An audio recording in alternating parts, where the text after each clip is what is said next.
Durante 7 años la Ford Motor Company vendió automóviles en los que sabía que cientos de personas morirían quemadas. Imagina esto, un familiar va manejando un auto nuevo, tiene apenas un año de uso, alguien lo choca por detrás, no muy fuerte, pero el tanque de gasolina revienta, explota. Y lo peor es que todo eso ya lo sabían desde la fábrica. Esto no es ficción, pasó, y no solo una vez. El Ford Pinto fue creado para competir contra los japoneses, pero terminó compitiendo con el mismo concepto de dignidad humana.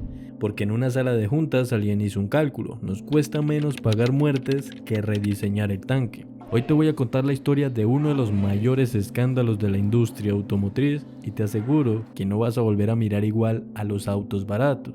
A inicio de los años 70, las carreteras estadounidenses estaban dominadas por enormes V8s, muscle cars que rugían como bestias y autos de lujos pesados, potentes e ineficientes. Pero algo estaba cambiando. Desde Japón empezaban a llegar autos pequeños, más baratos, más eficientes y lo peor para Ford, más confiables. Toyota, Datsun y Volkswagen estaban ganando terreno con algo que parecía impensable, autos que no necesitaban fuerza bruta para conquistar al público. Y en las salas de juntas de Detroit el pánico era total. Ford sabía que si no actuaba rápido perdería una generación entera de compradores. Necesitaban un auto que fuera barato, ligero y rápido de producir. Ahí nació un plan llamado 2x2x2, un auto que costara menos de $2,000, pesara menos de 2,000 libras y se desarrollara en 2 años. El resultado, el Ford Pinto. Pero ese plan tenía una trampa. 2 años eran menos de la mitad del tiempo normal para desarrollar un modelo desde cero. En palabras de Lee Iacocca, uno de los cerebros del proyecto,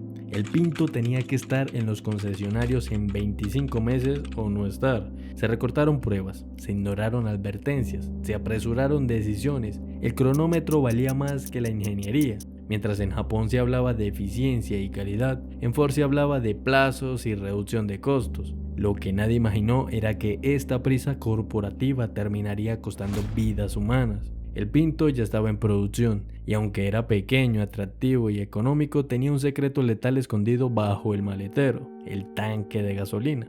Estaba ubicado justo detrás del eje trasero, a unos escasos centímetros del parachoque, sin protección, sin refuerzo. Una simple colisión trasera, incluso a baja velocidad, podía hacer que el eje perforara el tanque como una lanza. El resultado, fugas. Y si había chispas, fuego. Y si no se escapaba a tiempo, muerte. Lo peor no fue el error, fue lo que vino después. Durante las pruebas internas, los ingenieros lo descubrieron. En varias pruebas de choques, el Pinto explotaba. Se sugirieron soluciones. Una placa protectora costaba apenas $11 por unidad. Un revestimiento plástico flexible, $1. Pero en las oficinas de Ford hicieron otro tipo de prueba, la prueba del costo-beneficio. Según documentos internos que luego saldrían a la luz, Ford calculó lo siguiente: reforzar todos los Pintos costaría $121 millones.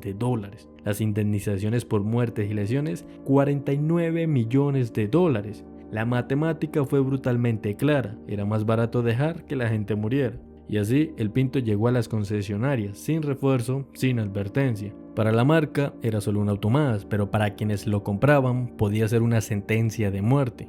Verano de 1978, Indiana, Estados Unidos. 3 hermanas, Judy, Lynn y Donna Ulrich, iban en su Ford Pinto por una carretera rural cuando fueron impactadas por detrás por una camioneta. La colisión fue leve, pero suficiente. El auto explotó, las puertas se trabaron, 2 de ellas murieron calcinadas. La otra quedó con quemaduras graves en más del 90% de su cuerpo y falleció camino al hospital. No era el primer caso, pero sí el que lo cambió todo. La familia Ulrich llevó a Ford a juicio, no por negligencia, no por accidente, sino por homicidio culposo. Era la primera vez en la historia que una automotriz enfrentaba cargos penales por la muerte de sus consumidores. Durante el juicio se revelaron los documentos internos, las pruebas destruidas, las advertencias ignoradas, el cálculo de vida contra dinero. Ford se defendió con todo su peso, alegaron que no era técnicamente ilegal omitir los refuerzos, que ningún otro auto pequeño de la época era 100% seguro, pero la semilla ya estaba plantada. El público vio por primera vez cómo una empresa podía elegir beneficio por encima de vidas humanas, y lo que antes era una noticia técnica, ahora era un símbolo del capitalismo más crudo.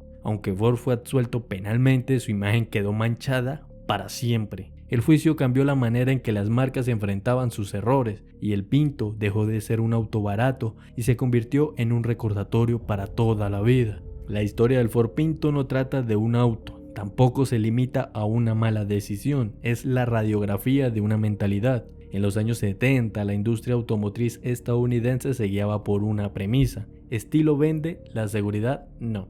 La presión venía desde arriba: competir con los japoneses, mantener los costos bajos, sacar algo al mercado ya. Entre la estética, el peso y el precio, la seguridad simplemente no entraba en la ecuación. En un memorando interno, Ford llegó a ponerle valor a la vida humana: $200,000 por muerte, $67,000 por lesiones, $700 por coche reparado. La ecuación era simple: nos cuesta más arreglarlo o pagar las consecuencias. Y como arreglarlo costaba más, no lo hicieron. Pero esto no fue un error logístico, fue una decisión cultural. Ford no fue la única, solo fue la que quedó expuesta. Porque esa lógica, el beneficio por encima de la vida, no ha desaparecido. ¿Te suena familiar lo siguiente? Apps que te espían porque es gratis, medicamentos más caros de lo que cuestan, ropa hecha por manos que nunca verás. El caso del Pinto fue solo un espejo, uno que todavía nos devuelve la mirada cada vez que creemos que solo es un auto barato.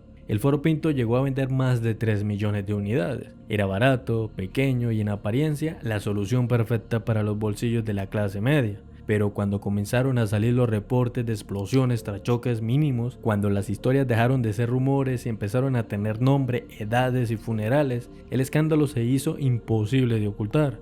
En 1977, el periodista Mark Dowie publicó en Mother Jones un artículo demoledor, una investigación que reveló los documentos internos de Ford y su análisis costo-beneficio. La frase que quedó grabada fue la siguiente: era más barato dejar morir a la gente.